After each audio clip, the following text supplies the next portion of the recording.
Sejam bem-vindos a mais uma leitura diária. A passagem de hoje se encontra no livro de Juízes, do capítulo 16 ao capítulo 18, Sansão em Gaza. Dali, Sansão foi até a cidade de Gaza. Lá, viu uma prostituta e teve relações com ela. O povo de Gaza soube que Sansão estava lá. Então, eles cercaram o lugar e ficaram a noite toda esperando Sansão no portão da cidade. Ficaram em silêncio, pensando: vamos esperar o amanhecer, então nós o matamos. Mas Sansão ficou deitado somente até meia-noite. Depois se levantou e arrancou o portão da cidade, com os batentes e as trancas, pôs tudo nos ombros e carregou para o alto do monte que está em frente da cidade de Hebrom. Sansão e Dalila. Depois disso, Sansão se apaixonou por uma mulher chamada Dalila, que morava no vale de Soreque. Então, os governadores das 5 cidades dos filisteus foram falar com ela. Eles disseram assim: dê um jeito de Sansão contra você, porque ele é tão forte. E como é que o podemos dominar, amarrar e deixar sem defesa? Se você fizer isso, cada um de nós lhe dará 1.100 barras de prata. Então, Dalila pediu a Sansão: por favor, me conte o segredo da sua força. Se alguém quiser amarrar você e deixar sem defesa, o que é que ele deve fazer? Sansão respondeu: se me amarrarem com 7 cordas de arco novas, que ainda não secaram, eu ficarei fraco e serei como qualquer um. Aí, os governadores dos filisteus trouxeram para Dalila 7 cordas de arco novas, que ainda não estavam secas, e ela amarrou Sansão. Dalila havia deixado alguns homens escondidos esperando no outro quarto. Então gritou: Sansão, os filisteus estão chegando! E ele arrebentou as cordas de arco como se fossem fios de linha queimada. Assim, eles continuaram sem saber qual era o segredo da força de Sansão. Então, Dalila lhe disse: até agora você mentiu e caçoou de mim. Por favor, me diga, como é que alguém pode amarrar você? Sansão respondeu: se me amarrarem com cordas novas que nunca foram usadas, ficarei fraco e serei como qualquer um.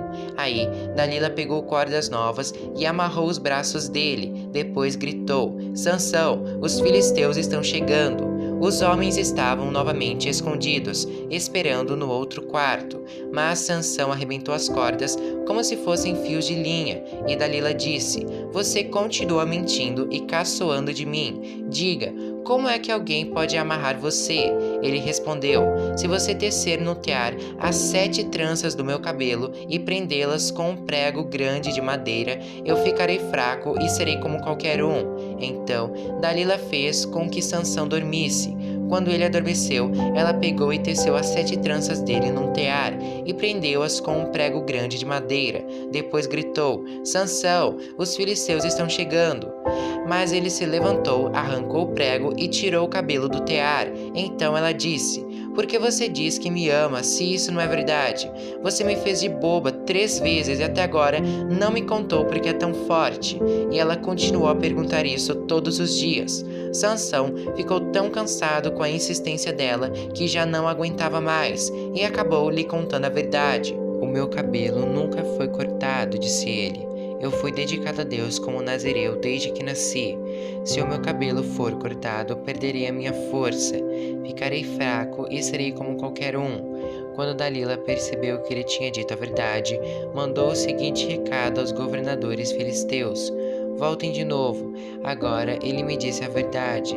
Então eles vieram e trouxeram o dinheiro. Ela fez com que Sansão dormisse no seu colo. Em seguida chamou um homem e ele cortou as 7 tranças de Sansão. Aí Dalila começou a provocá-lo, mas ele havia perdido a sua força. Ela gritou: Sansão, os filisteus estão chegando. Ele se levantou e pensou: eu me livrarei como sempre. Sansão não sabia que o Senhor o havia abandonado. Os filisteus o pegaram e furaram os seus olhos. Então o levaram para Gaza e o prenderam com correntes de bronze e o puseram para trabalhar na prisão, virando um moinho. Mas o seu cabelo começou a crescer de novo. A morte de Sansão. Os governadores filisteus se reuniram para fazer uma festa e ofereceram um grande sacrifício ao seu deus Dagom. Eles cantavam: O nosso Deus entregou o nosso inimigo Sansão nas nossas mãos. E o povo, quando viu Sansão, cantou louvores ao Deus Dagom assim: o nosso Deus entregou nas nossas mãos o inimigo que destruía a nossa terra e matava muitos dos nossos. E no meio daquela alegria disseram: chamem Sansão para ele nos divertir. Trouxeram Sansão para fora da cadeia e se divertiram à custa dele. Depois o colocaram entre as colunas do templo. Então Sansão pediu ao rapaz que o guiava pela mão: deixe-me tocar nas colunas que sustentam o templo, para que eu possa me encostar nelas. O templo estava cheio de homens e mulheres. Os 5 governadores filisteus estavam lá. Havia no terraço mais ou menos 3.000 homens e mulheres, olhando para Sansão e se divertindo à custa dele. E Sansão orou ao Senhor, dizendo: ó Senhor meu Deus, peço que lembres de mim, por favor, dá-me força só mais esta vez. Deixa que eu de uma só vez me vingue dos filisteus, por terem furado os meus olhos. Então agarrou as 2 colunas do meio que sustentavam o templo, com a mão direita numa coluna e a esquerda na outra. Jogou todo o seu peso contra elas e gritou: que eu morra com os filisteus. Em seguida, deu um empurrão com toda a força e o templo caiu sobre os governadores e todas as outras pessoas, e assim Sansão matou mais gente na sua morte do que durante a sua vida. Os irmãos de Sansão e toda a sua família foram buscar o seu corpo. Eles o levaram e sepultaram entre Zora e Estaol, no túmulo de Manoá, o seu pai. Sansão havia governado o povo de Israel durante 20 anos. Capítulo 17. Mica e os seus ídolos. Havia um homem chamado Mica que morava na região montanhosa de Efraim. Ele disse à sua mãe: quando roubaram aquelas suas 1.100 barras de prata, a senhora amaldiçoou o ladrão. Eu ouvi a senhora fazer isso. Sabe de uma coisa? A prata está comigo. Fui eu que roubei. A sua mãe disse: que o Senhor abençoe você, meu filho. Então ele devolveu à sua mãe as 1.100 barras de prata, e ela disse: meu filho, para tirar a maldição de cima de você, vou dar esta prata como oferta ao Senhor. Ela será usada para fazer um ídolo de madeira folheado a prata. Por isso, eu devolvo agora esta prata a você. Mas o filho tornou a devolver a prata à sua mãe. Então ela pegou 200 barras de prata e entregou a um ourives. Ele fez um ídolo de madeira e o folheou com prata. E o ídolo foi colocado na casa de Mica. Mica fez uma capela. Ele fez outros ídolos e também uma roupa de sacerdote. Separou um dos seus filhos para ser o seu sacerdote. Naquele tempo não havia rei em Israel, e cada um fazia o que bem queria. Um rapaz estava passando uns tempos na cidade de Belém de Judá. Ele era levita. Esse moço saiu de Belém procurando um lugar para morar, e viajando pela região montanhosa de Efraim, chegou à casa de Mica, e Mica lhe perguntou: de onde você vem?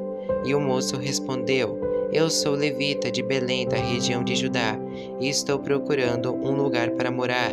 Fique comigo, disse Mica, e seja o meu conselheiro e sacerdote. Eu lhe darei 10 barras de prata por ano, roupa e comida. Então o jovem levita concordou em ficar com Mica e ficou sendo como um filho para ele. Assim Mica o escolheu para ser o seu sacerdote, e o rapaz ficou morando na sua casa, e Mica disse: eu sei que agora o Senhor Deus fará com que tudo corra bem para mim, pois tenho um levita como sacerdote. Capítulo 18. Mica e a tribo de Dan. Naquele tempo não havia rei em Israel, e a tribo de Dan estava procurando uma terra para morar, terra que fosse só deles. Isso porque até aquela ocasião eles não tinham recebido a parte da terra que devia ser deles, embora as outras tribos de Israel já tivessem recebido a sua parte. Então o povo de Dan escolheu 5 homens de valor entre todas as famílias da tribo. Eles foram mandados das cidades de Zorá e Estaol para espionar e conhecer a terra. Foram para a região montanhosa de Efraim e ficaram na casa de Mica. Enquanto estavam lá, perceberam pelo jeito o jovem levita falar que ele não era dali. Então chegaram perto dele e perguntaram: O que é que você está fazendo aqui? Quem trouxe você para cá? Ele respondeu: Eu fiz um trato com Mica. Ele me paga para ser sacerdote dele. Aí disseram ao moço: Então pergunte a Deus se nós seremos bem-sucedidos na nossa viagem. O sacerdote respondeu: Não se preocupem, o Senhor Deus estará com vocês nesta viagem. Então, os 5 homens saíram dali e foram para a cidade de Laís. Chegando lá, viram que o povo daquele lugar vivia em segurança, como os sidônios. Eram pacíficos e calmos, e não tinham brigas com ninguém. Eles tinham tudo o que precisavam, moravam longe dos sidônios e viviam afastados dos outros povos. Quando os 5 homens voltaram para Zorá e Estaol, a sua gente perguntou o que eles haviam descoberto, e eles responderam: Vamos atacar, nós vimos a terra, e ela é muito boa. Não fiquem aí parados, vão depressa e tomem a terra. Lá vocês vão ver que o povo não desconfia de nada. A terra deles é grande e tem tudo o que é preciso, e Deus a está dando a vocês. Então, 600 homens da tribo de Dan saíram de Zorá e Estaol, prontos para a luta. Subiram e acamparam a oeste da cidade de Kiriat Jearim, na região de Judá. É por isso que aquele lugar é chamado até hoje de Campo de Dan. Dali foram para a região montanhosa de Efraim e chegaram à casa de Mica.